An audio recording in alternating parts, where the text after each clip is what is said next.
pretty small view count now, though, Yeah, unfortunately. where's the stream? Okay, okay. Nikki.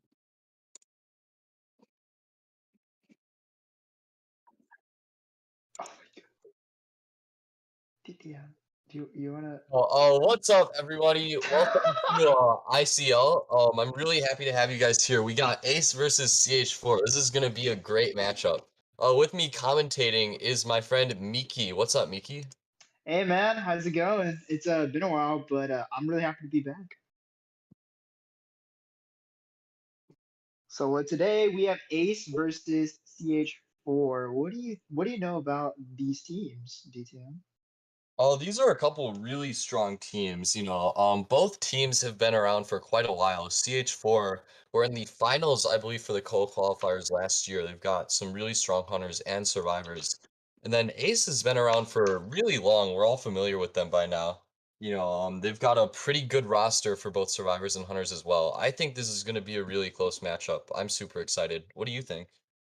I think that Ace so far has been working really hard going into any tournament they can to kind of like just it's like grinding locals. Like it's kind of like that. So Ace has been playing a lot of tourneys and they just really wanted to put themselves out there on the map. And I think that they can do so here in ICL as well, and that's probably their goal. I don't know much about CH4, but let's just see how it turns out. I'm really excited to see how they play. Yeah, CH4, I believe, is a Chinese team, I think. They have like Chinese players. Their Hunter Ling is a really good axe boy, so you might get to see some quality axe boy gameplay, but you don't get to see every day. But yeah, Ace have been playing in a lot of tournaments. I like the grinding out locals analogy there. They definitely play a lot, and they've been getting some pretty solid results recently. They're definitely one of the best teams on the server. So, yeah, I'm really looking forward to this. I believe we're on Ever Sleeping round one.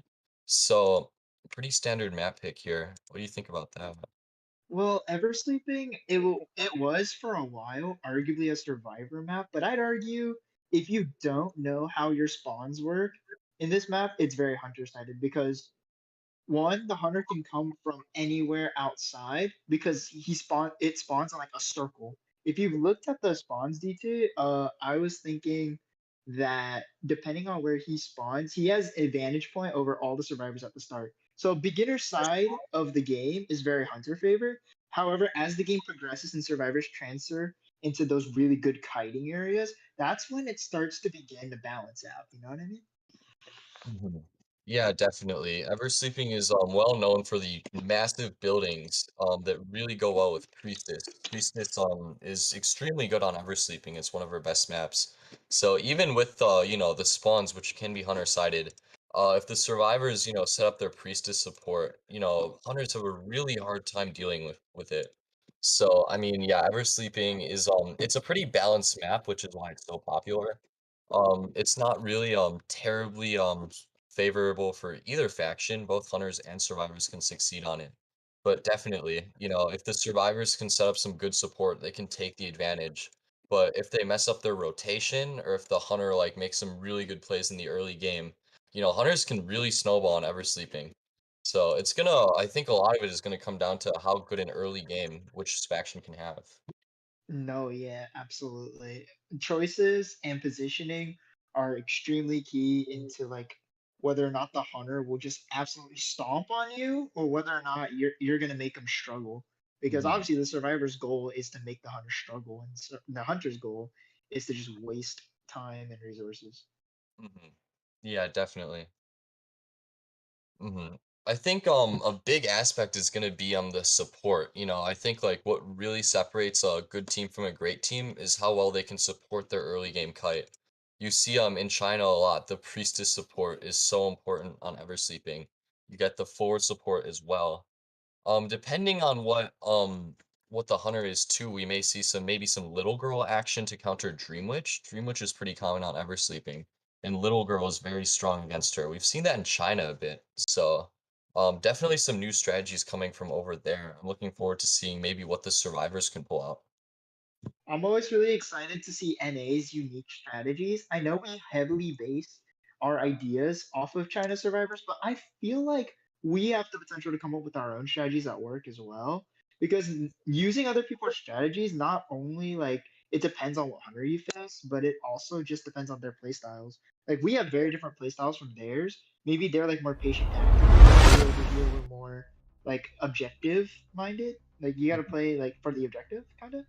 Yeah. So what I was thinking Look at is, yes, that. everybody can kite, everybody can rescue, but it's about how you play as a team that's gonna really matter, you know? Like if Hmm. you're playing with a rank mindset, it's really not gonna go well for you. Yeah, rank mindsets are just kind of pray your random kites well or you lose. So that tends not to work in tournaments for sure. We're getting Yeah, interesting absolutely. bans here. We're gonna see a Seer ban, forward priestess lock. I don't think any surprises there. It's been the standard pick ban for a pretty long time here. Maybe we'll see probably like a postman ban or an acrobat ban or patient ban. Or we're gonna see an acrobat ban here come in here. Recently Acrobat in ban. China, we've seen a lot of postman. You think we might see that? Postman is actually really good here because there's a lot of open space for Wick to attach to the hunter. And interestingly enough, the dog is actually faster than the hunter. Yeah, So that dog is it scary. usually catches it. Yeah, that dog is scary, man. Like he's got IV maximum in speed. Oh yeah, But hunters hate that thing. But looks like we have a breaking wheel, which is a very good pick on the hunter side on this map, considering how advantageous it is with all the open space. What are you talking about? Right. Yeah, we're gonna have a patient ban here. We're still waiting on the last lock and then the hunter lock. Oh, there's the postman. Okay, survivors are gonna go for some of that cipher rush too. As we just talked about, postman is really coming into the meta now. And then the hunter lock, we're still waiting on that. It's You gonna know be. what I like to call the postman, DTI? Yeah, what is it? I like to call him the RNG decoder because if you don't get those decode letters, he's kind of like a regular survivor. So if they can get all those decodes, he provides, however, very good support for his team in the form of speed boosts and in the form of rescue speed. So that's going to be critical, especially against a sculptor where she chokes out rescuers usually. It's going to be critical in order to succeed. Yeah, the nice thing about Postman against Sculptor is that he can actually kite pretty well using that dog. Sculptor's pretty weak to getting transitioned, and Postman can actually transition against her. So it's like you get the decoding that comes with other fast decoders, but you also get a pretty self-sufficient kiter. I mean, even if he can't get some Priestess support, he's probably not going to go down instantly, unless Loki comes up with some ridiculous statues. So Loki's gonna spawn Graveyard heading towards middle, which it looks like, if I'm not mistaken, is the priestess. That was actually really good discipline by Priestess right there to not overcommit to any like route. Did you see how they just kind of lurked middle, saying like, Yeah. okay, Loki could pop up from behind or in front of me. I don't want to overcommit, and it paid off because now look at the distance between the two. Yeah, you definitely don't want to accidentally rotate into the hunter here. Priestess is gonna use two portals here, but Loki's Good actually gonna be able statue dodges to force out a yeah. physical hit. Looks like her style of kite is going to be to take two physicals instead of a chip, which I'd argue is pretty good for this. And look at this positioning. Sesame's over here because they know their teammates are not over here. And good weight on these statues. What patience and discipline from the priestess. Yeah, she did take a pretty fast hit, but it's balanced out by the fact that she's kiting in Graveyard, which is basically nowhere near anyone. Great blink from Loki. And that's actually an early down, but as you said, Priestess dying away from all the ciphers. It's critical. Positioning and teamwork are critical right now. And Priestess, I'd argue, did a good kite. Got blink out too. Really only gave one free hit. However, I'd argue it was a free because it costed Loki some statues. It's all about economy in this game too. Don't forget, most of the time with survivor abilities, you want to trade with hunter abilities. And that's exactly what Sesame did here. So I think they did a great job. Here comes forward, going for a really long stun, but he's gonna miss it. He's not able to hit the stun, and now he's gonna take a hit. You really want to get Oh, that. that's after half. Ford failing Oh his job no. right here, unfortunately. That was a good support stun, so Priestess might be able to rebound. At this point, if Priestess can rebound, maybe the survivors can salvage that, but Sculptor's gotten presence, and now it's an after half rescue. She's gonna have a portal soon, so oh my, what a snipe from Loki. Just Oh yeah. recognizing where Priestess wants to be. And also Mhm. forward right there, he had a good idea, but he just didn't know where he was aiming to push the sculptor, which Loki is is really right. key for forward. Loki just chipping Priestess out with two precisely placed statues. That's actually quite impressive. If Priestess had been able to kite for longer, the survivors wouldn't have been in a terrible position, but now he can kind of commit just hard on forward, who doesn't have much football anymore. If Loki can down forward quickly, this He's in the basement. What the heck? He's like, all right, bye. I'm gonna head out. maybe trying to dodge some statues using the basement. I mean, he Hey, I hasn't mean, he's had. still alive, so it works out in the end. Yeah, honestly. Postman's gonna come into support too with the dog. And there goes Wick. Oh Good man, dodge by the forward right here, buying himself a little more time with knee-jerk reflex. just showing Headed how much he towards can dodge. middle, which is a good idea because there's nobody really near middle right now. Mhm. And Ford is dodging these statues really well, actually. He was Loki's able to not get that. connecting Oh full no! presence statues, but he does get hit by the white statue right there. Beautiful job by Loki. Yeah, they can be hard to dodge. And these two ciphers are actually pretty fresh. Postman's and Mercs are both around 20. Their decoding's actually kind of slow. Loki has a chance to get a win out of this. He's No, at 4. Loki's in a solid position right here. Mhm. Mercenary, however, has full resources, so he very well could make this to the chair and also kite out the sculptor should he choose to be chased. But there's two elbow pads burned right there. If you're Merc, you don't want to burn that many resources in front of the Oh, Merc sculptor. has double down too. Oh, terror shot! Oh, that's a terror shock. What a Oh stuff by no. Loki. Yeah, that's an unfortunate misstep. Now it's looking like a 4-man because of that stuff. And with all these statues available, he can easily snipe down the postman from their location as well. The only thing the survivors could really do here is go for the dungeon, but I'm pretty sure Loki's aware of where it is, if I'm not mistaken. He probably is, yeah. And he has Blink in full presence. He is gonna slug out Merc though, so he doesn't want to risk Postman kiting to dungeon here. Let's see if he No, can yeah, find Loki's playing Mansion. right because you want to secure as many points as possible. This is a tournament after all, Yeah. so going for this 4-man, optimal. Optimal. Yeah, you definitely want to make sure that you get all 4 survivors. You know, the difference between 3 and 5 points can definitely have an impact on a match. Loki gonna delay his drop right there a little bit, but Postman is already at graveyard. These are not good areas of chase. But look at that, Loki not overcommitting to Mhm. the Postman, and we're getting off a little late, unfortunately. But it didn't cost him a hit, so that's fine. Yeah, but that's his last elbow pad. Loki actually not gonna hard commit to Merc. Honestly, I would expect Loki to just tunnel on Merc because he knows he has no self-heal. Once he hits 2 chips on Merc, he can just ignore him and go for And Postman. then just chase Postman infinitely Mhm. because he has all the time in the world. Yeah, I mean, it's gonna take a while for Merc to self-heal. Merc does have a decent kiting area. Maybe if he could kite long enough for Postman to finish both ciphers, they could still get a 1-man. That would be I impressive. don't know about like stalling your movement a little right there, maybe trying to confuse the Merc. But Uh, honestly, if you're Loki, you want to immediately drop down so he doesn't outpace you in any way. But look at that, he's downed him, and now he can chase Postman for as long as he wants. yeah, he's just gonna teleport, and now Postman's only option is to try to kite long enough for Merc to bleed out, but against a Giving a full free presence. hit right there is not really a good idea either. I get the speed, could be what a dog, by the way. What a snipe. That was a long Oh, dog. Postman goes speaking of down, snipes, jeez, Loki. and it's looking like a 4-man kill for Loki. Wow, that was an interesting match. Yeah, absolutely. Survivors did pretty good there. However, the costing of Mercenary failing his rescue was just too taxing on this team in order to pull out anything. Yeah, I do also think that Priestess should have kited a little longer. Unfortunately, she just got downed a little too fast, like right when Blink came in. But yeah, they probably still could have tied if Merc was able to make the rescue. I mean, even getting double downed would make it difficult, but yeah, getting stuffed there just really kind of shuts down any chance you have. So really well played to Loki, hitting those full presence statues on Merc. It's not easy to stuff a Merc, you know? Merc with his Iron Will, very Not difficult. at all, no sir. But I think these survivors definitely have potential. I wouldn't sleep on them. I feel like maybe they just need to be a little more coordinated. Maybe they need to play together a little more, and they can have just a solid foundation. Because these aren't bad survivors. Their choices were pretty good. They Oh, were Loki's choices were just happened to be better, and his yeah. positioning was better in this case. Yeah, Loki just outplayed them a little bit, but who knows? Maybe in the later round, if Loki has a little bit more of a rough early game, like CH4 survivors can definitely run him through, you know, they can definitely put in some work. I'm looking forward to maybe how well they can do in the second round.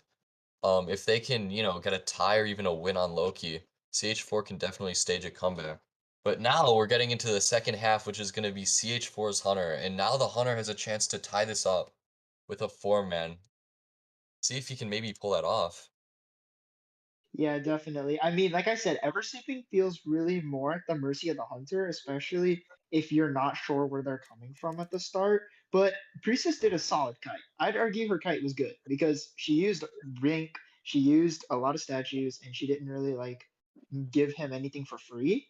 It was just the forward had a great idea, but he forgot to that fact that there wasn't like any like wall to Mhm. push Loki into. That stun was fantastic. He just needed to maybe come at the a different angle for the last part.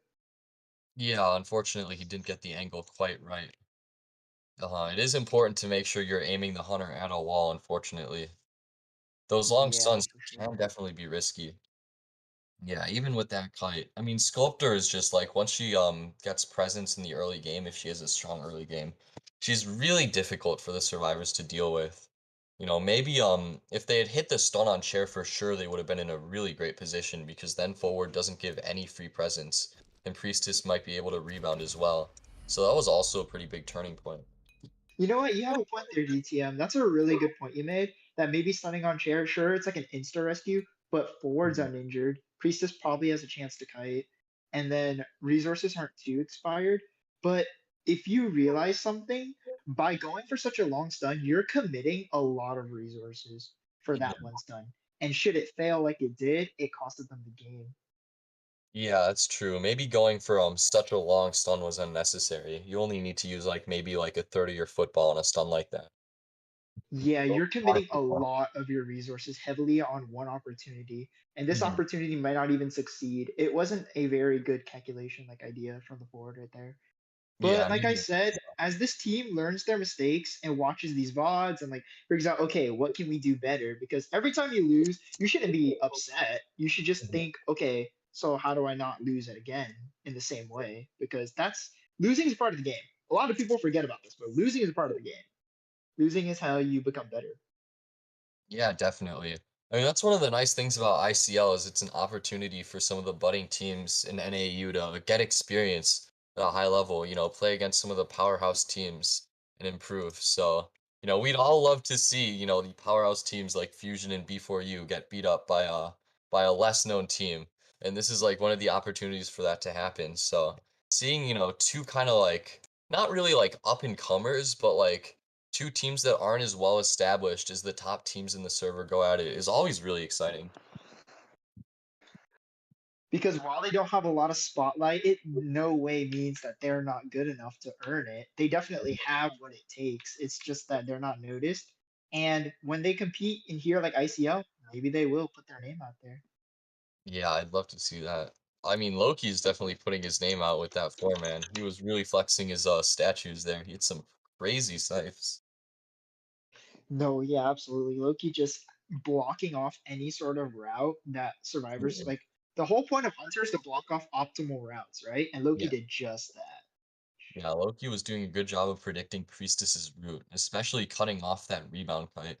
He did a great job making sure the Priestess could not rebound, which definitely had an impact on the match.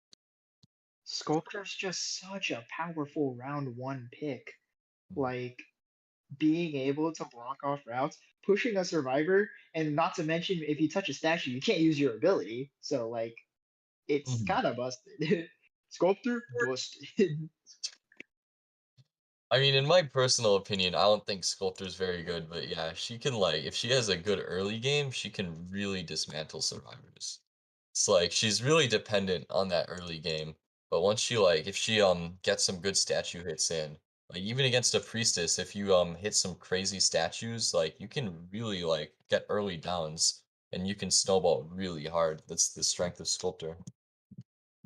Sculptor definitely has the toolkit that every survivor fears. Being able to watch Mhm. ciphers from a chair, being able to stop like stuff really easily, and being able to make strong comebacks.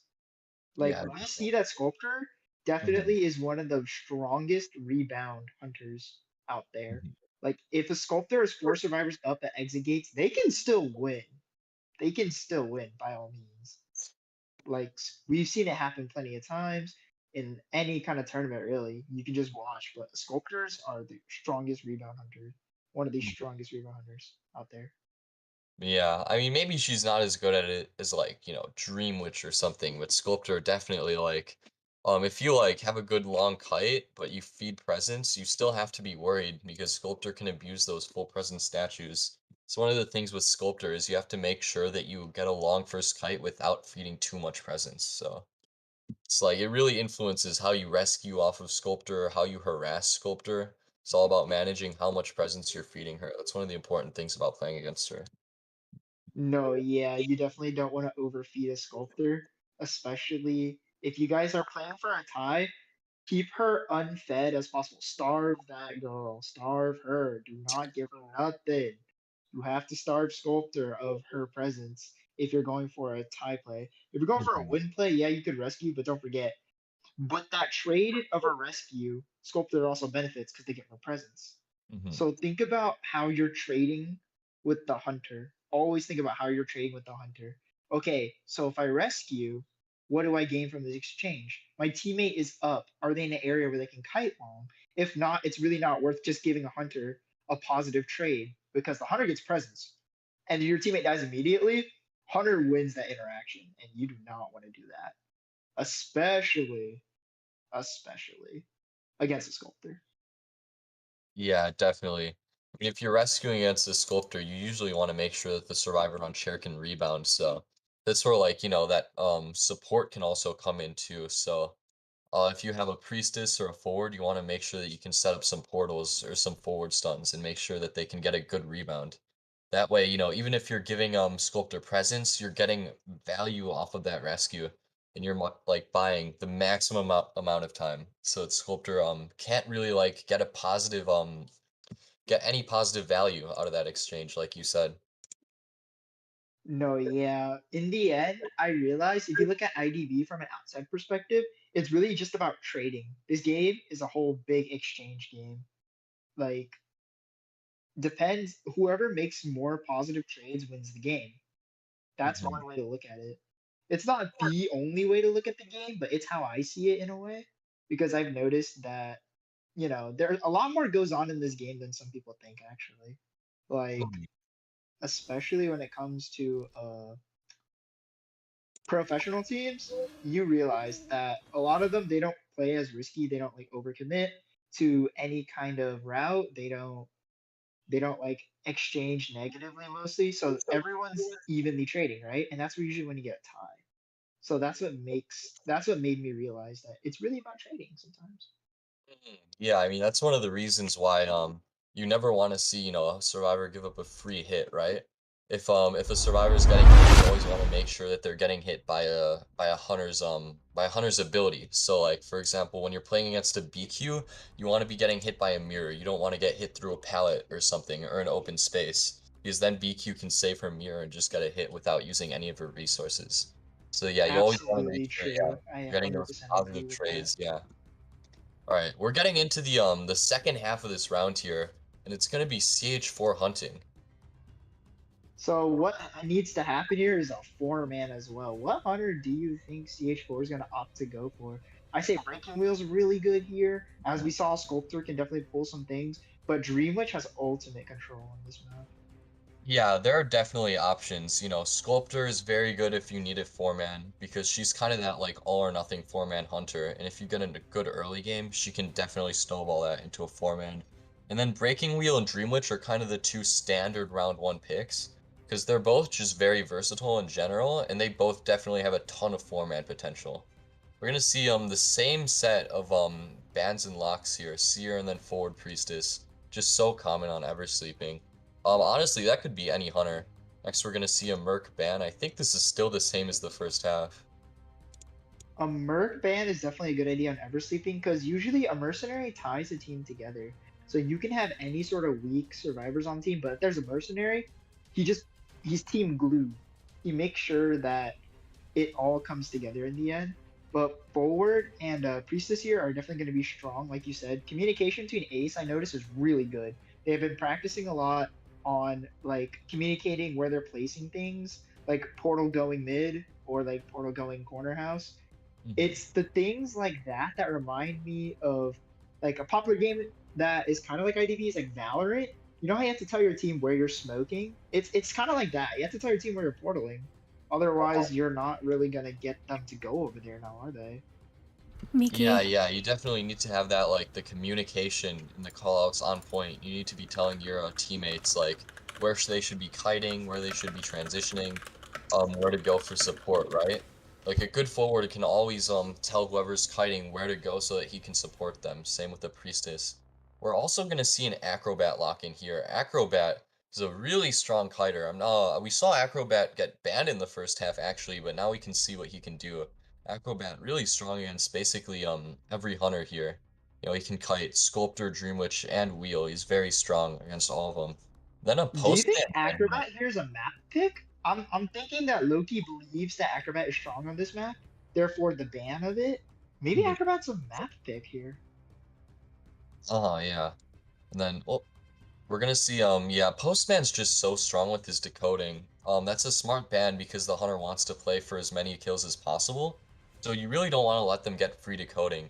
And then the patient lock-in. This is like a throwback comp. This is kind of like the standard Koa comp we were seeing. Priestess, forward, acrobat, patient. Just such strong kiters. Yeah, like the only, with the exception of Patient, this does look like a classic throwback team. Hmm. And then a Bon pick.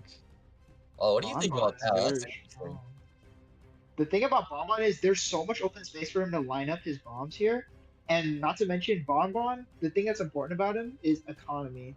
You definitely have a lot of space where you can walk without committing any bombs because the whole goal is to pack up. I think you can start throwing bombs around four. If you have four of them, because if you throw one and then you're like struggling to throw the second one down because it's loading, the survivor's gonna kite you. I don't care how good you are, the survivor's gonna kite you if you don't chain them up. Yeah, we're gonna see Bonbon spawn front gate. Or back gate. What's interesting about Bonbon here is Bonbon And hit. Lays got ran over. Oh Oh, no. Oh this is no. very tragic. This is tragic. Oh, is Lay's Oh my gosh, Lay's that might is be lagging. Yeah, you think I'm he's not sure lagging? why he just didn't move after he got hit by the first bomb and he goes down instantly. Um, I guess Lays was laggy. Yeah, Lays is calling for a restart.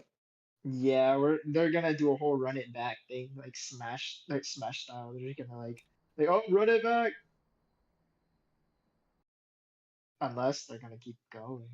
No, yeah, they're gonna. No, if Lays was lagging here, lagging to getting hit by the tram and to getting insta-killed is, yeah, that I think that qualifies, Ace for a restart, so, we're gonna have to, call a restart. You hate to see this sometimes, but It's okay, maybe, yo. Stuff happens. yeah, not the most stable game. Lag issues are a thing, unfortunately, and, in some cases, dramatic things like that happen, so, um, Hashtag fix yo servers, Netties. Fix yo servers. right?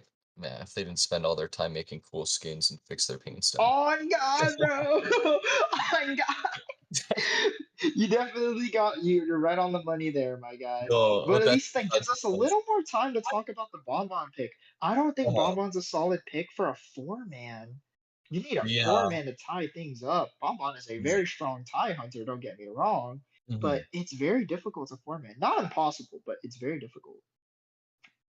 Yeah, I definitely agree because Bonbon, he's a very slow hunter. Not only is he susceptible to getting rotated and supported during the first kite, but it's very easy to just sell against a Bonbon. If you just feed Tinnitus and sell, like, Bonbon doesn't get to use his camp, which is his main strength, and he just has to sit on the chair while two survivors decode for free. It makes it really easy to secure draws against Bonbon, even against an early down. So, Bonbon to get a four-man, Bonbon needs to get, like, a borderline instant kill, and then he needs to find a second chase really quickly and kill that survivor instantly too, which is very difficult to do against a well-coordinated team. Bonbon round 1 definitely doesn't four-man every time, but hey, I mean, hey must be very confident in their Bonbon if they're going for, the round 1 Bonbon to get a four-man. Abs. Oh, Lauren also pointed out in the comments, thank you, Lauren, that they restarted because they have two patients on their team, or they had. Oh no, did they really? They did, yeah. Dang, So see. somebody didn't get the message that they had to switch off. So that's exactly what happened right there. Unfortunate, but hey, we're right back into it, and Hay also gets a little bit of a better spawn here, I'd argue, because the survivor to chase is at Fake Gate, and you got two of them around Mhm. this area, and Island is blocked off. This is actually optimal for Hay right here Yeah, because he has like more of a choice. However, his choices are absolutely awful right now because he had unfortunately spawned near a patient and a forward, both very difficult targets to chase as a bonbon. yeah. Patience really tough for Bonbon because he transitioned so well. That was a really nice bomb hit there. Nice bomb, Um, yes sir. yeah. At this point, Hey just needs to hit as many bombs as he can. Patient What is an using his interesting support. build. Take a look at Hayes' build right here. We Mhm. have Insolence and Trump card. Oh, left, right. Yeah, I know some Bonbons actually do like Insolence to get their timer bombs early. That helps them with their chase, and against a strong kiting comp like this, it can definitely be strong. Although, detention is nice to have if you're going for an all or nothing four-man scenario here. You might not like want to rely on detention. You might rather get a really early down and snowball, so I can definitely understand that build.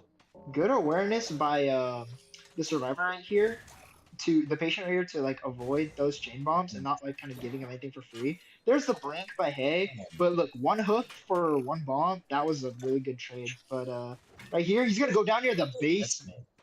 yeah, he gets the timer bomb and basement.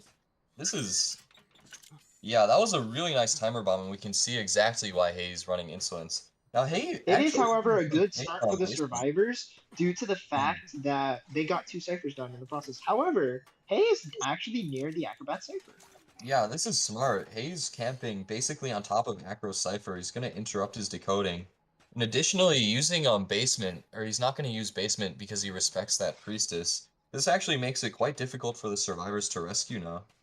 Pretty early trump card switch, I'm not gonna lie. Hmm. Yeah, sometimes you don't want to trump card that early because you want to get a second blink, but I mean, he just wants to teleport. He's probably going to want to teleport after the survivor dies, so. He's probably just gonna wait till it's like right after half and then like go back to Mhm. chair. But right here, it looks like he's gonna stall out that right there. And Ace is actually playing perfectly because they do not need to commit to this rescue. Yeah, for Don't sure. forget, they need one person out to win the round, to win Hmm. round one. But what happens here is that they don't even got to worry about anything because they're over here playing for the objective. You don't Hmm. always need to play for a win in this case, and Ace right here recognizes that. Yeah, Laze is kind of showing himself to Hay. He really wants Hay to chase him here because he's a forward and forward can kite well. Right now, Laze is kiting in graveyard, which is super far from all the ciphers. And Oh, plus he's two really, bombs already. That's oh not yeah. good. Lace is gonna have to commit to some football to the window here. Yeah, I got However, this chain bomb might go off and hit him. Oh, unfortunately, missing the angle a bit right there. hmm But still, I mean, while Laze is kiting in graveyard, both Priestess and Acrobat can decode. Yeah, he's just gonna teleport to the cipher so he can cipher pressure. Hey, that's my boy Psyche right there. Look at him go with that OP Priestess. But anyway, so Top Psyche total. gets pushed off his Cypher right here, and Hay is Mhm. probably just going for a little bit of Cypher control. As you can tell, he's definitely not going to commit to the Priestess.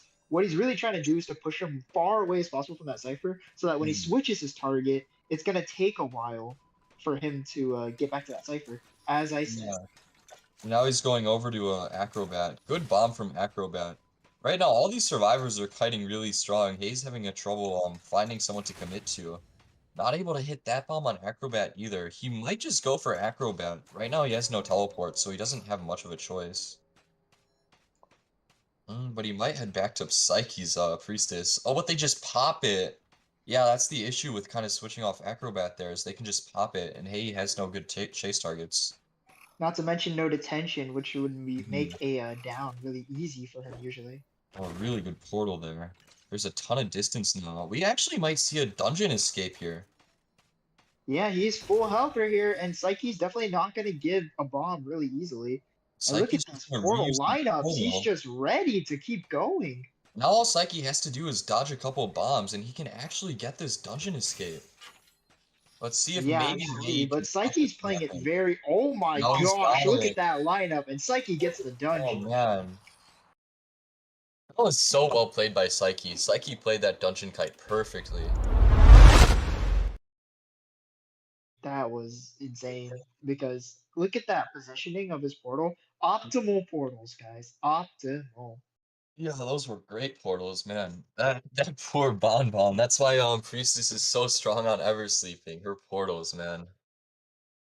But hey, that was a really interesting match. What do you think about that? I'll say that there are some things that Hay could have done a little better. Mhm, Like committing to a non-detention build is very risky. As we saw, it did not pay well for him right there. His bombs were solid. I think his decisions, he was a little unsure about what to do in certain areas. But like I said, I think he has a solid foundation as well.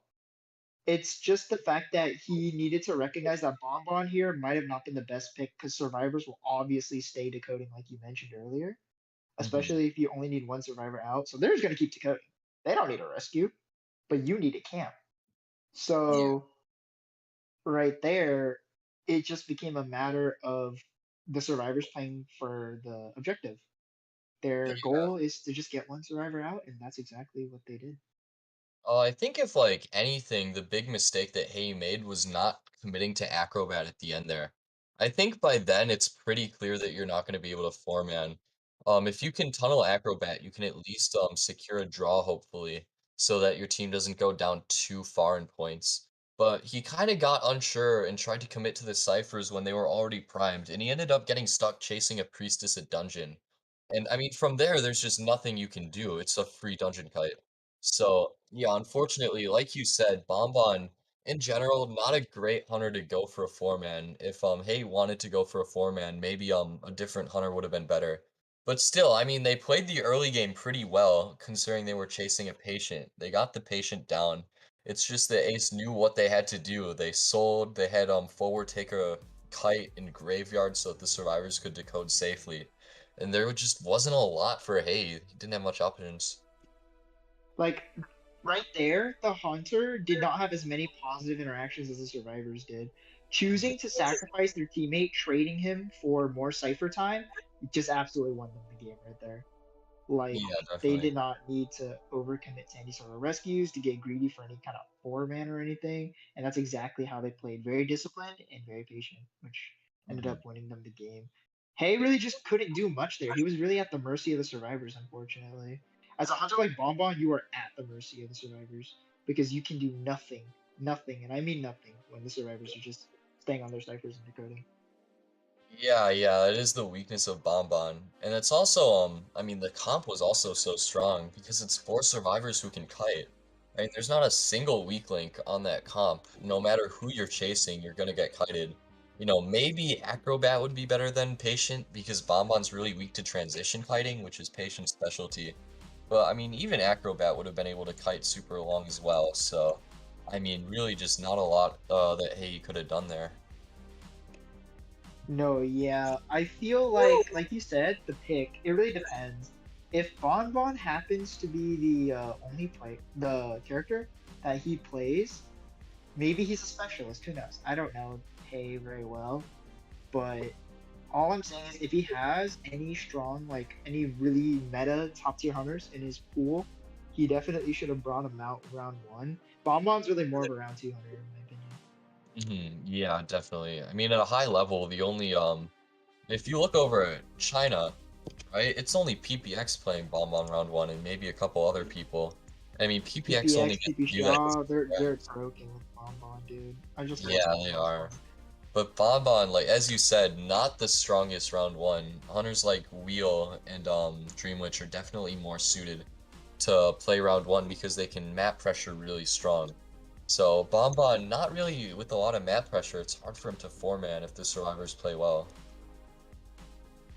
Not to mention, cipher pressure on that character is relatively weak, and on a big map like Eversleeping, where Ace made sure their ciphers were split like really far from each other, he just doesn't have enough control in order to and slow the pacing of the survivors.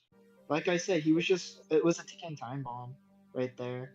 Like the only thing he could have really done was chair near like two or more ciphers but in Eversleeping, if you decode well and you split them up well, like Ace did right there, that becomes nearly impossible. Bonbon's win condition is really difficult to achieve, and that's exactly what Ace played off of. I mean, yeah, he even did share on Acrobat Cypher, but I mean, the survivors, it didn't even matter. They just went to two other ciphers on the other side of the map. So, yeah, it's just there's not a lot you can do. Like, you can try your best to chair on ciphers and pressure, but I mean, if you're a Bonbon, there's limits to what Bonbon can do with that, unfortunately. At the end of the day, it's just a Bonbon. He's just a little penguin robot walking around on short legs. He can't really get very far No, like that. yeah, you really can't do anything. Like Bonbon, honestly, he's just not built for round one. He's a great hunter, don't get me wrong. He's just not really built for round one.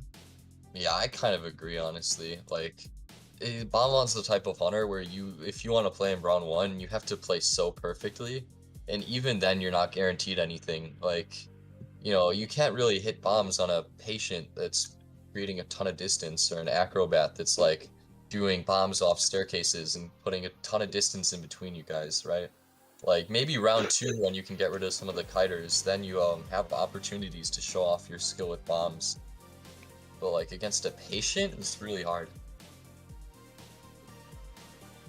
Also, Bonbon's very map dependent. If he had like Red Church, it actually could have been doable. I'd argue it's doable with Red Church. But Ever Sleeping is like huge. That map big. So Yeah, it is. It's so strong for like, Priestess too. oh my god, yeah, it's like he just abused those buildings so well. Just knowing his lineups. Like all these portals were like ridiculous. They were building to building, like end to end. It was insane. He was using the building like his own personal subway network. It was. Oh. Wait, Yeah, definitely. All right, that was a great round. I think we're gonna go on break we're now. on break. Wait, what? They can't hear any of us. So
Oh, I would actually do ICL bathtub edition with face cams. That would be sick.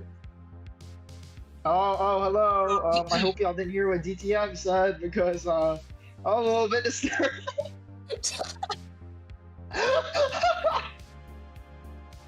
So we were given news. Would you like to break that news, DTM? What? That it's round 2? Oh my, no, about the sub. Oh, the sub. Yeah, yeah. CH4 is actually subbing in Ling for Hayes, so we're gonna get to see Ling Ling. Ling. Oh, that sounds racist. Never mind. Don't say that. What? Yes. CH4 is subbing in Ling, and as we know, Ling is a powerful Axe-Boy main. Is that right? I didn't say He anything else. is, he is. Yeah, I want to see his Axe Boy, but Ace is probably gonna ban it, so, you know, we'll have to see what other Hunters Ling has. I think that this is why having one hunter is not really a good idea if we're doing competitive. Is because if they ban it, well then what? You gotta have a lot of hunters in your pool. And I mean, who knows? Maybe Ling plays a pretty good breaking wheel. We never know. Who knows? Unfortunately, Church is, like, bad for a wheel, but, hey, if Ling is a breaking wheel, and he decides to play it on Church, I'm gonna be down. I would love to see that. Bro, DTM Church is like the Pokemon Stadium of IDV. It's the stage that everybody just mutually likes. Everyone, I hate Church. What do you mean? What you People mean you like it. hate Church? It's the most neutral. Man, your opinion whack. What? No way. Church is the worst wheel map, so I hate it.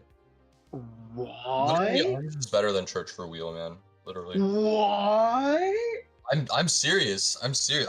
I'd rather play ours. Alright, man, you gotta back up your arguments. I need to hear this. Why do I you think literally did that in Koa, or not in Koa, in the recent tournament. Alright, we got our Seriously. first bans, Mercenary and that's not Mercenary. Seared Forward. Yes, those are the first bans. And then we have Like a those bans? Sculptor ban. Wait, is Ling playing? Is Alright, Ling hunting? Who's hunting? It's gotta be Ace hunting if they ban Sculptor, right? who's hunting? I don't know. That's what I'm asking you. Somebody get my manager who's hunting. Oh, Yeah, Seared Forward. Ace is hunting. Seared Forward. Ace is hunting. Yeah. Banning Sculptor here, definitely smart. Loki's got a really strong Sculptor, so, I can definitely... And Church is a good map. And then the Seer forward ban, I mean, basically every hunter that Loki could play here doesn't like forward, so... And then We the... got Merc and Priestess on the scene. Priestess is solid here. A lot of backdoor portals she can make to enter Church. Because Priestess here creates a window essentially near that pallet on the Yeah. right. If you're familiar, I love that strategy and it's 6 in the game. Yeah, Priestess has some, like, really strong portal spots on Church, so... Her being a priority lock is no surprise. We're gonna see the Acrobat ban. Loki does not want to deal with that Acrobat. No, yeah. It seems like Acrobat is a popular ban for Loki. Does Loki just did he get traumatized by like an Acrobat once? I don't know. Every hunter's been traumatized by Acrobat. Oh, Acrobat sucks. And then there's a Ento Lock Cowboy ban. I guess CH4 have a famous Cowboy player because you do not see Cowboy get banned a lot. Loki does not want to deal with the Cowboy harassment. Loki doesn't want to deal with any harassment. You got forward ban, you got Acrobat ban, Cowboy ban, like. Oh, but he's literally- dealing with the batter. That sucks. Hey yo, Batter's actually got nerfed recently for familiar DTM, so maybe he's relying on the fact. Like, Oh, yeah, Also, he's- if you're familiar with the persona change, if you go a little bit left, right, yeah, right. I know my directions. I promise. If you go a little bit right, It's definitely you not. will. It's left. Oh my god, I don't know my directions. If you go a little bit left, you can actually make it so you suffer from less knockback. So against Batter, it's literally a persona I felt like was just made for Batter forward. Yeah, it kind of was. I mean, batter is just kind of cracked. I'm looking forward to seeing what this batter can do because we've seen some crazy like batter loops and some batter harassment, and we are gonna see Loki's Dream Witch here. We're gonna get a Dream Witch lock in, the round 2 Dream Witch. This could actually be very risky for CH4. I mean, Dream Witch. Alright, here we go. How opposed can they play against Dreamwitch? As you know, Dreamwitch takes top tier communication, positioning, and just strategy in order to beat, and especially a hunter like Loki. Let's see if they can pull it off. Looks like I'm gonna spawn outside of church, heading towards back gate, and finds entomologist. This is probably the best find for Loki here. Ento's gonna put her bees in the doorway to block it, but she actually kind of vaults into the spawn. Let's see maybe if Loki can get a window block hit here. Dropping bees right here is a very Hmm. optimal play by yeah, because the Dream Witch can do nothing right there. The follower will just get slowed down. But look at this sandwich that Loki has here. If you want Shaq, come and get it. But Mhm. yeah, Oh, just look at Loki's control over this area, forcing Ento all the way to backgate and yeah, not Ento giving is them able church to get away whatsoever. though. We're gonna see maybe Loki be forced to use a patroller here. Ento actually hasn't given up any free hits, so she's kited well so far. We're gonna have to see how she can handle these patroller spawn, or these, the patroller spam. Considering Patroller is the only thing that really counters bees reliably, it's Mhm. definitely a really good idea that Loki picked up the Patroller for this game. But look at this. Ento's doing a solid kite. However, running right into the Priestess, and Priestess having used assist portals, Loki knows she has one, but will he opt to keep going for the Ento? Looks like it. Yeah, Loki just having to take all that time to break those portals, which is understandable. Those support portals are brutal in Church. But now he's finally going to start using these patrollers. He's going to get a spawn hit on the Ento. Oh, through the Dead Hard. She wasn't able to get it. A little bit of a premature dead hard right there. Mm. You do realize, like, a hunter like Loki will be baiting that out instead of just opting to hit you. And what a Oh juke! no. That's gonna keep him alive. It would Usually have been jukes don't do better if much for Loki this could have gotten game, in but here. that juke is gonna keep him alive. What? She goes down anyway. But I hey, definitely would have just kept running in order to try to maybe force out a patroller. She is near a pallet in that area. I don't think juking back into it and is Batter's in too the good of an area. idea, but Batter's going for some assist. But as you can Mhm. see, Dream Witch is really good at stopping any kind of harass potential or assist potential. Yeah, she is. I mean, he can just use another follow to body block. But Batter That actually is hits indeed that. a good shot right there by the batter, Mhm. but it will go down by Dream Witch, and Dream Witch is just getting fed right now. It's an all-you-can-eat buffet, and Yeah, Entomologist is Loki on the wisely menu. keeping the spawn there. That was really smart. And he's still body blocking with the followers, so Batter's gonna have a hard Oh, time. what a Mhm. beautiful block by Loki. Oh my goodness. Loki knows how to deal with the Batter for sure. Not even worried about it. He's just casually playing. Like, okay, you harassing? You're just wasting your time. Not my time, your time. Yeah, that's the nice thing with Dream Witch is she can use those leeches to body block for each other. She's the only hunter who can do that, but it actually makes Batter not too difficult to deal with if you're as good as Loki at doing that. Wow, Look at Batter with this these jukes. dodges right here. I don't Bash know. is buying us enough time as possible for the Enzo to be able to get Mhm. away. Enzo's not near too good of a. What a play. Wow. Look Look at at Enzo faking wanting that pallet. mhm. What a play by yeah right there. It's going to That give was him a a nice little bit more timing. time. And if they can kite a little longer than Tight Turner, I'd say it's value. Because what you need to know about it is the fact that Loki does not have blink. Oh, never mind. He has blink and he killed him. Okay, stat corrected. Loki just read my mind. Oh, that's disrespectful. Okay, so right there, yeah, it's on a second chair. And I'd argue they did a really good like redemption because they just positioned Mhm. themselves far away from the ciphers. So Yeah. Loki is forced to have at least one follower in this area, and it will keep the survivors to going. Yeah, and the two last ciphers are both around 50. I mean, the cipher rushers been going really quickly because the I'm survivors really are liking what I'm like, seeing from CH4 here. This is the gameplay mhm. we need to see if they're going to try to tie this round up. Yeah, definitely. Ento has been fighting really well. Here comes that Merc rescue. Merc not giving up a double down, although he could have used his perfume maybe. He's saving it, it looks like, for endgame And perhaps. there goes the blink. But yeah, now these two ciphers are still getting decoded. Batters is around 60, 70, and so is Priestesses. Yeah, Maybe. opting to die in the corner. It's a really good Mhm. job right here because it will take Loki the longest time to get to chair. Not saying it's a long time, but it will take him the longest amount of time other than Yeah. dying anywhere else. And also, you're burning a chair that's near gate. So this is Mhm. really risky right here because what if Loki kills a gate? This chair won't be available. So True. basically, survivors are on a cipher popped. This could technically be a three-man, but Dream Witch is very dangerous during detention. Opting to Yeah. rush gate, not a really good idea by the priestess right here.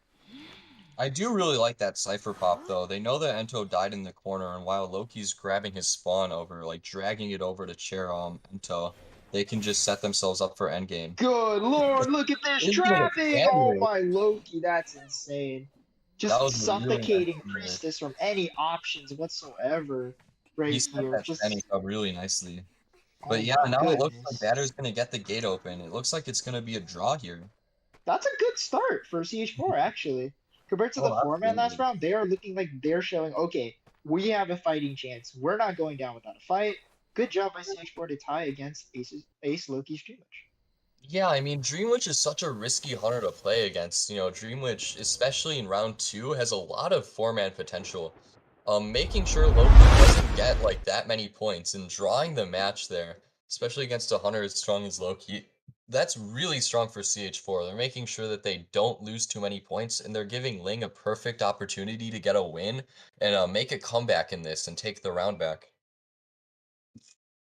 No, yeah, definitely. I like where CH4 is taking this route. They're calm, composed. They weren't discouraged whatsoever after that round. They look like they're ready to go take it to game three. You know what I mean? Yeah, definitely.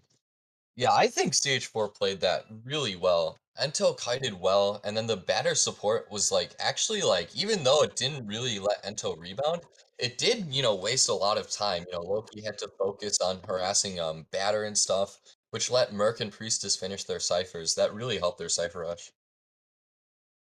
No, yeah, absolutely. I really think that CH4 knew they definitely know how to play against Dreamwitch. I will say that. Maybe they didn't have as much experience against Sculptor on Eversleeping, but man, their Dreamwitch gameplay, their anti-Dreamwitch was really good. Like, Mhm. Oh yeah, it was. I mean, even like at the end there, the game sense for Ento to die in the corner while they finished the ciphers was really smart. They knew that they probably couldn't get a three-man escape, so they had Ento die all the way in that corner to set themselves up for the tie. That was smart. and Tide lasts so long, so Loki can do nothing but wait. Yeah, exactly. Hyde can be really annoying. Honestly, if you burn Tide Turner, that's really what you want to do as Hunter. Like, Mhm. there's certain Hunters where you chair and you're not even prioritizing tunneling. So, like, for example, I've seen it with Wu Chang. You can just hit and, like, you get your first down, and you just teleport and chase that person instead. You can burn Tide Turner like that really easily. And then Uh-huh. if you burn Tide against, like, Wu Chang, oh man. Yeah, you don't want to waste your Tide by accident. CH4 definitely getting a very good value out of it. Yeah, everything right there, positive interactions for the survivors. Survivors, I'd say, did a lot of good trades right there. Ento did an amazing starting kite. Even with Loki suffocating their route, like insanely, not allowing Shaq or Church, they did a pretty outstanding kite without one of the strongest areas on the map.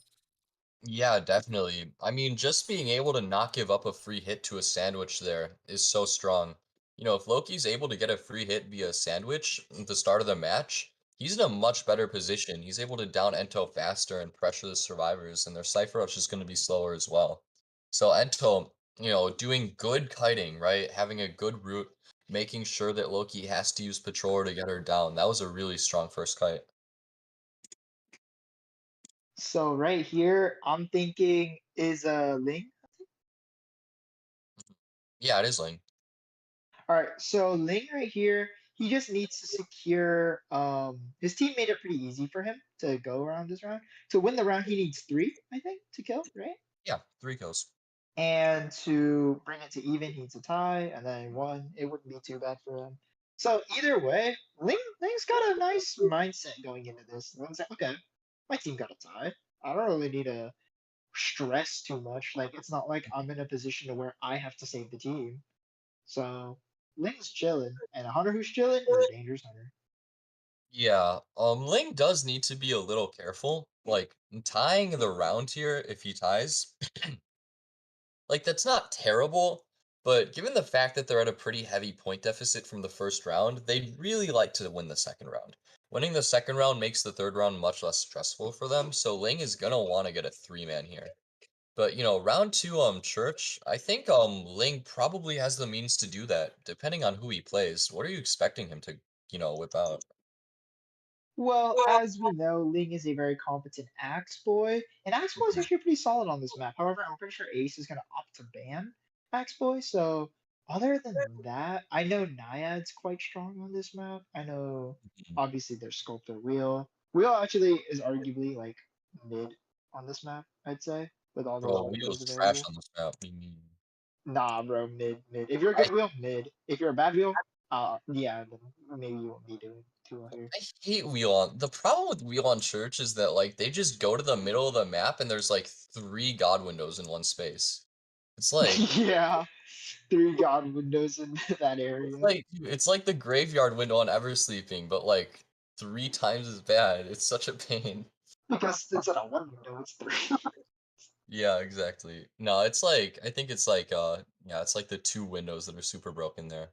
I guess wheel is an option. We have seen church wheel get used in tournament, although sometimes the hunters tend to struggle. But hey, if Ling wants to do church wheel, I'm all the way down for that. I'd love to see some church wheel gameplay. He's driving his way to church. What a very sentimental thing, especially on Sunday. Ling, I'm rolling his way to the Lord. But yeah, Will on Church would be pretty good. I'd say maybe if he has a dream, which would be pretty good too. Really good idea, right here. Because Dreamwitch too, yeah. I mean, like we've talked about how Dreamwitch has so much like 4 kill potential. Dreamwitch here would be really strong. Although we can see, what a really good survivor team can do. Loki was only able to tie with his Dreamwitch. So, Link's gonna have to be pretty confident if he wants to get the Dreamwitch out. Dream Witch is definitely going to be a strong pick here with such a small map. You can have ultimate control in end game, mid, and beginning game, and Dream Witch just thrives off of that control. And Hmm. like as you saw Loki right there, you can just choke out so many routes and options. But survivors, that doesn't count them out, as we saw that Ento still did amazing. Yeah, definitely. Yeah, I mean, Ling has some options here. I'm not sure if Ling has a Naiad, but that would work. And then, of course, the Wheel, the Dreamwitch. We're getting into the pick bans now. What kind Alright. of bans are you expecting from Ling? I definitely would say it's a good idea to ban Priestess. It's a good idea to ban Forward because Ace is known to have really good communication, so Forwards definitely derives off of that. And Mhm. then I'd say another good ban, if possible, is a Mercenary. Just ban anything that gives them solid foundation, and you Oh, can pick the wow. team apart one by one. We're actually gonna see a Priestess forward ban. I was expecting either Seer forward or Seer Priestess. Banning forward Priestess means you don't have to deal with really any strong harassing, but it also means that they get Seer, which makes every character a 3-hit character, and that can be risky. But we're also gonna see a Sculptor ban here. I think that Ace is actually gonna let Ling play Axploit here. They're like, bring it on, man! Like, we know you have an exploit, we're not afraid of it. Very bold Man. challenge by Acer here. We got to lock Seer Psych. They're going for a Juggernaut build with Psych having an extra HP, that little, what's it called? Stress level? Psych is an extremely good character against hunters who favor single hits.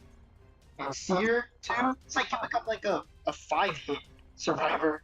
So chasing Psych is not going to be at all optimal. Miki, So Yeah. you sound like a banning robot. Ento, that does look like it's going to be Axploit because Ento is the antithesis of Mhm. Axploit. Yeah, whenever you see an exploit main ban Ento, you can tell what they're thinking. Making sure that, Ento's not there to just absorb every fireball and make it a pain to chase them. We're also going to see a Murklock here. Not too surprising. Murk is a really strong rescue. And this is looking like it's going to be a difficult comp to chase, like Psychologist isn't usually too bad for exploit to chase, but with a Seer as well, I mean, getting 4 hits on a character, like, even if you hit every fireball, that can take a while. We're gonna see a Postman ban as well. Postman's probably to stop like any sort of decoding as we know, but if you're going to want to stop decoding, I'd argue you ban the decoders. But it seems like Ace doesn't really play off of decoders, do they? Have we seen them play any decoders? Yeah, I'm not entirely sure how much Ace plays Postman, but it still is a pretty safe ban. Postman's annoying to chase, and he's also really strong for decoding. We're actually going to see a Gravekeeper lock-in. This is interesting. Ace are prioritizing their rescues. They're taking a rather slow decoding comp, but this is also a comp with very consistent rescues and pretty consistent kiting as well. The only weak target here is pretty much Seer. And he's not even weak. Yeah, Seer can be a pain if he starts farming owls. So Ace is very confident in their kiters, it seems, from this comp. From this comp, I'm saying there's no need to rush. We're gonna take the game easy. We know we have what it takes to last out the hunter. So this is what Ace is thinking right now. This is their mindset. Because you don't go this kind of comp unless you're very confident in your survivors. And it seems that Ace is just that. And you definitely need confidence if you're gonna compete at one of the highest levels in the game. Bonbon is a sick pick here, actually. I I actually actually really like highly Bonbon. agree with Bonbon here. You don't? I highly agree. I Oh said. yeah, I do too. Yeah, Other Bonbon. than Psych, Bonbon actually has a pretty good field day with these Mhm. characters. No, Bonbon is a great pick here. You know, Bonbon can chase Gravekeeper. Bonbon does not care about Seer. Bonbon can definitely chase Psychologist as well. This comp is actually really weak to Bonbon. If Bonbon can get a quick down, especially if it's on like a Gravekeeper, so they only have one rescue left, that would be a really strong start for Ling. I definitely would say, with the strong rescuer comp, it is going to be difficult for Bonbon to get his one win condition, which is stuffing. So he's definitely going to have to come up with a little bit of a different strategy in terms of how to win the game. But I think he can do it. Also, this Bonbon standby is sick. I need to get that. Yeah, he's waving his arms, it's so funny. He's Bonbon, saluting, bro. Like, oh my. Bonbon's got moves, man. He's got crazy dance Miki, moves. you sound like you're in a microwave. What? I do? Okay, Bonbon, same spawn as last half, spawns outside church, probably gonna head towards back gate, which it looks like is the Seer. Yeah, Seer might be taking this kite. This is a really strong find for Ling. If he can find Seer first, he's gonna have a great start. Better. Oh no. Seer's trying to hide. Can he actually hide from Ling? Ling, come on, you gotta see him. Ling could throw out bombs to try to snuff out his location too if he wants. That's a really good option. No, but Seer's gonna rotate away. That was so well played by Seer, hiding and then What rotating. patience, my guy. That patience paid off Yeah, right that was there. so well. Oh, and I think Ling lagged out. Yep, I saw that. I think Ling was lagging a bit there. He is Oh, indeed he's suffering from lagging. lag. You think No we're gonna see pause a yet. reset Maybe here? he'll play through it. He's still looking around. He's checking back gate. The Oh, only he survivor is nearby is North Chan. suffering. He's got Oh a my pause now, right? He's goodness. lagging pretty bad. There it is. And there it is.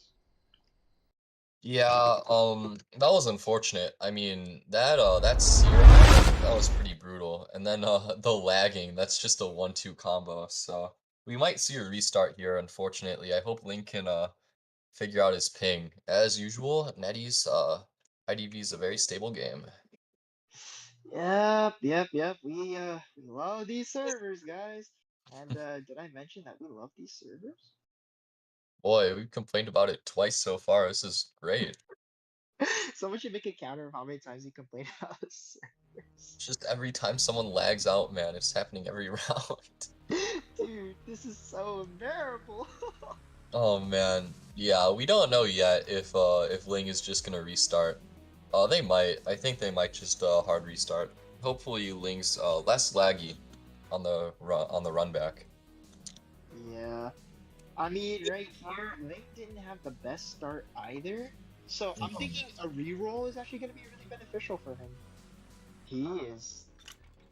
Yeah, I mean, Ling did have a good find. You know, finding finding Seer there is good, but it's also bad because he didn't actually find the Seer. He spawned close to the Seer, but the Seer was able to hide. So, yeah, if you can't actually find the Seer, then your good spawn turns into an absolutely atrocious spawn. We could see, even without the lag, Ling was probably gonna have some trouble there. Yeah, Ace with that rotation and that patience to not like expose themselves at all is just is definitely the right route for them. So we know that Ace has a counter plan, but does Ling have a counter for their counter plan? That's what is important. Yeah, hopefully, maybe if he can just become psychic for the run back and just detect the Seer that's hiding behind a wall, that would be pretty good. Ling says he's gonna test the Wi-Fi first. So, yeah, maybe if he's on Wi-Fi or something, he can, like, improve his ping or something? I don't really. Yeah, maybe he's gonna call Xfinity real quick. I don't know. I don't think it's Xfinity's fault, but yeah. No, it's not. It definitely isn't Xfinity's fault. Man, It's the more servers are users. so bad, dude. I literally look when I play rank, I have to take out my SIM card and play on Wi-Fi because when I'm on data, like this, like I just have ping. It's like My man actually just takes out his SIM card I direct. do. I spent like $1 on like 5 of the little SIM card tools. It's so annoying. Now you Oh my goodness. the servers, dude. The servers are bad. So you just play on Wi-Fi then, since you take out your SIM card? Yeah. And what's annoying is when I don't take out my SIM card, my Wi-Fi is terrible. But when I do, it's fine. It's so weird. Hey guys, you heard it here. DTM, if you're struggling with the game ping, maybe take out your SIM card. Yeah, it worked for me. Who knows? It's definitely a pro tip. It's a hack that you can use. Get past the servers, you know. Hey, who knows? I might try that. With iPhones, they do give you a free SIM card remove tool, so. True. Yeah. Yeah. I'm on Where do you iPhone. keep it? Do you keep it on like a napkin or something? Because if it gets dusty, you might blow up your phone. That would be bad. No, I just like put it on like I take off my phone case too, because when I put with my phone case on, my phone just blows up. So I like take off my phone case and put it like in the case. Put it Yeah, like but your on my phone hand's case. gonna be burning, my guy. I mean, it's like fine when you don't have the case on, but yeah, the phone does get a little hot. Just But like it's fine grabbing pizza rolls fresh out of the oven. nah, that's not fine. You're gonna burn your fingertips in. Actually, I do that. No, I'm Gotta be serious, bro. careful. When pizza rolls come out the oven, I just grab the pizza rolls, I just throw them in a bowl. You do? Holy crap! Yeah, dude, I'm phenomenally built different. That's why people, like, whenever, especially I'm driving with my friends and they're putting down their car shield, they ask me to do it because they know my hands are phenomenally built different. So I literally Oh. just grab it and I fold it, and they're like, "Oh my god!" And I'm like, "Touch it," and they're like, "Oh my god, that's hot," and I'm like, "No." That is crazy. Nah, I have to use a paper towel for that stuff. I cannot do that with my bare hands. I guess you're just built differently, Keith. No, yeah. I mean, I'm not cannot, gonna be man. the kind of guy driving with oven mitts in the summer. Oh nah.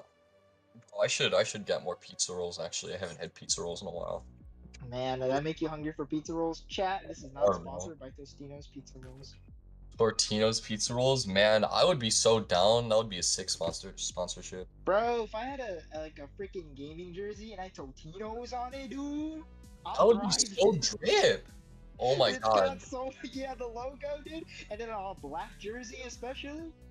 Nah, that would be too powerful. It would be too Nah, strong. bro, you would look too good. You would like Oh my make god, Team it's Liquid too look like drippy. they're a baby team.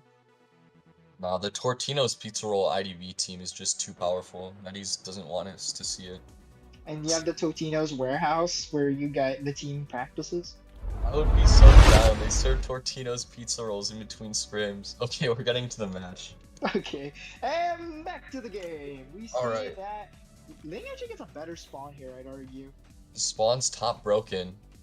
Yeah, this well, it is pretty far from all the survivors, and unfortunately, the closest target is Merc in middle. He's gonna have to wrap Man, around these middle to bottom survivors are lane. out of here though. Oh my goodness. Yeah, Ace are rotating so well. They're like, oh, Unfortunately, oh, it's like how is this not guy over running into here. the hunter? Oh, but Link didn't see. Oh no. No. Ling, no. Psychologist kind of ran into him, but he didn't see. No, Right? He's Psyche's gonna not a find good target Psyche, bro. regardless. And He finds Psyche is Psyche. confident in his kiting, but he's starting in the back. If you're Hmm. familiar with Psyche's channel, usually he says it's a bad idea to start your kiting from the back here. Oh dear. Unfortunately, Link just kind of gives him access to the good Dang. area. But okay, good lockdown, good bombs. Mm-hmm.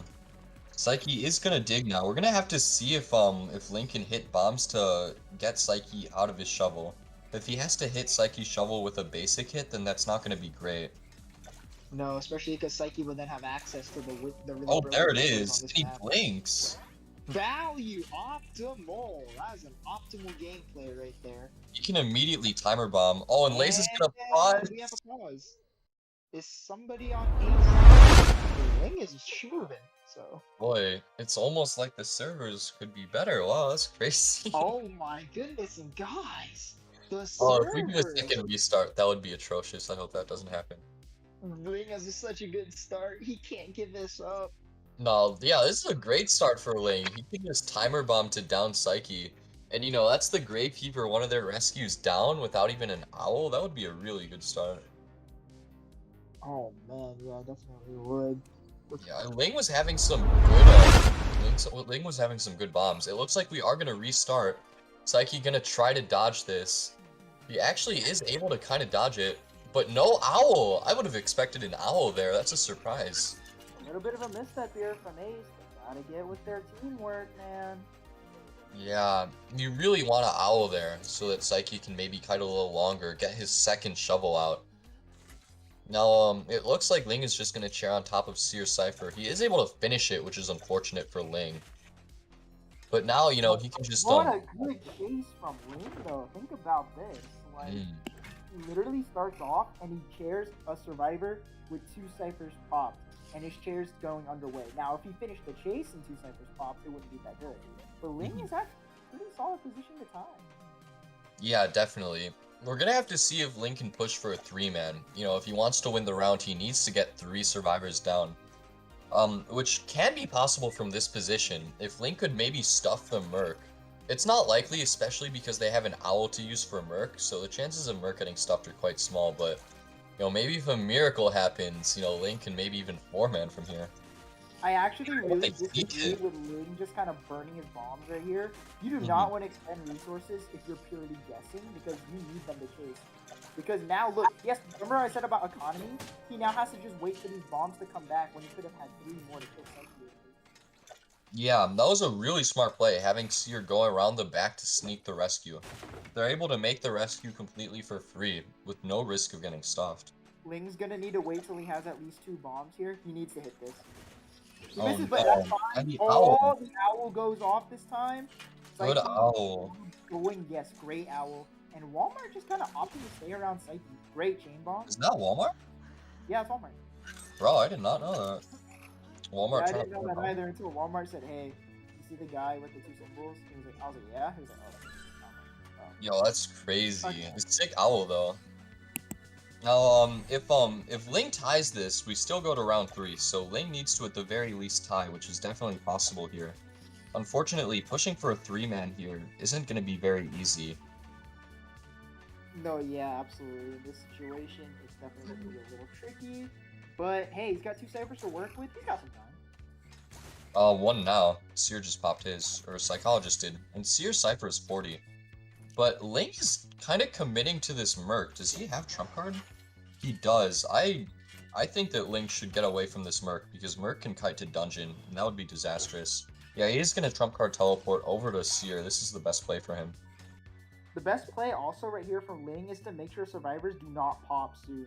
He needs to wait for his teleport to get available again in order to secure a good tie. Because without having teleport being available, survivors can really just walk over. Yeah, if he can stall out his teleport, that would put him in a half-decent Good position awareness. for endgame. Really good He awareness. actually hits that. Now if he can just bomb out Walmart, or just hit him, yeah. It looks like Blaze is trying to rotate over to the Cypher to finish it. Oh no, Merc actually has bottom broken almost primed. Looks like Ling knows that. He's trying to chair Seer on bottom broken to stop Merc from finishing it.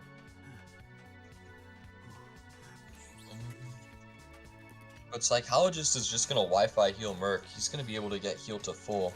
And then she can go over and prime Reception. Ooh, really good hit right here from Ling. Do you think Ling could win this? It's still gonna That's be a double hit! He doesn't need to focus on the Merc anymore. He just needs to go for this Seer. Down the Seer, and then you force Lazy to rescue. Ling is in a great position right now, and Bon with Merc is gonna try to finish the rescue. He's gonna try to finish the Cypher. This is smart, having Merc pressure the Cypher. Now Ling is forced to switch targets. Yeah, he's just gonna have This to actually was a really good idea, because if Ling kept chasing Walmart, Merc is on the ground, Pop would pick him right back up. Ling's just like, nope, I'm gonna reposition, I'm gonna grab Merc, you guys have to save. So that's what he's going for right here. And look, he sees the Psych far out. Psych has no stress to work with. Ling could very well get us stuff from far away. But the Cypher's gonna be finished. I would not have swung right there. Yeah, the Cypher's primed. They just pop it early. Smart pop. Popping it early there is very smart. Holy crap, Ling is just going in. Now Merc Ling is has a to two level decide pad whether player, he so wants to go I for already Merc. think he has this. Good bait by the Merc, by the way. So bait on pallet. Uh-oh. That elbow pad's gonna cost him Link can big. actually... Oh, he actually had another owl and Dungeon is No there! way. This If teamwork Merc gets to Dungeon here, the match phenomenal. ends. Merc has an elbow pad. Can he do it? He has an elbow pad. Or maybe he could just make a break for gate. No, but Ling has teleport. He needs to go for Dungeon. No, yeah, but Ling needs to keep Merc away from that dungeon. And he's leading him right Oh, into he's it. made it! Oh, That's it! no, that's the game. That's the game. Ace are going to beat CH4 in 2 rounds. Wow. That was so well played by Merc. Actually clutching Dungeon there. This is why holding on to resources as a survivor is so key to winning these interactions. Because without that elbow pad, Ling easily would have Merc down. But this is why, as a hunter, you really want to burn resources as much as you can. Yeah, it might have been safer to just go for Psychologist, He kind of had the option of going for Psychologist or Merc, and Merc had 2 elbow pads. Maybe going for Psychologist there would have been safer, but Ling, he thought that his best option was tunneling Merc, and Merc had Dungeon there and he was able to get it. That was a really well used, really well played elbow pad there, taking the remote bomb chip and then elbow batting to the Dungeon. Just showing why, Merc is so dangerous to chase an endgame. The one problem about remote bombs, as we saw clearly right there, is that Bon Bon has to stand still for a second using them. It's Mhm. almost as if he had to swing. But the reason that if it was a regular bomb, he might have been able to use the remote bomb to secure dungeon. So right there, it was just him not keeping track of Bon Bon's economy. But Ling played that very well. Dungeon being there Mhm. was just a huge luck out for Ace. Yeah, it really was. That was just so well played by Ace. They really played that well. Like that double rescue there completely tripped Ling up. He was expecting Merc to go for it, and Seer was able to wrap around back to make the rescue for free. That was a very well done rescue. It was able to farm an owl too. Yeah, Walmart saving that owl for endgame was also key to getting that Merc out. Yeah, And definitely. Ling was caught off guard by that because Ling assumed probably since he downed Walmart so easily that he had no other owl, but it was actually wrong. He was saving Walmart. Yeah. The unexpected endgame owl, man. It's every hunter's worst nightmare. What a trump card play by Ace right there. I definitely would say that's play of the game, saving your owl for endgame and actually Hmm. getting free man. Yeah, that and then the last elbow pad. That was a really exciting dungeon kite. Well played to Ace, man. Unfortunately, Ling just not able to secure the draw. I would say CH4, they're in the right track to improving.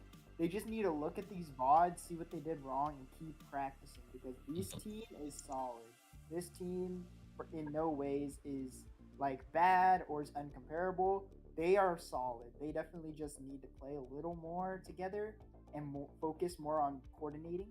However, the Dream Witch match is an example that their coordination is pretty good too. It's Yeah. just you just gotta play more. How to get better at the game? Just play a lot more. No, they played that Dreamwitch match really well. I definitely say CH4 one of the best teams on the server. That Dreamwitch match, the survivors really showed off what they can do. Unfortunately, Ace just had things a little more put together, and so Ace were able to come out on top. But hey, I can't wait to see what else CH4 can do in this season. Like I hope they don't get discouraged because they played well in this matchup. They definitely put up a good fight. Like I said, all they gotta do is watch these VODs, learn what they did wrong, come back swinging strong. Definitely. Hmm.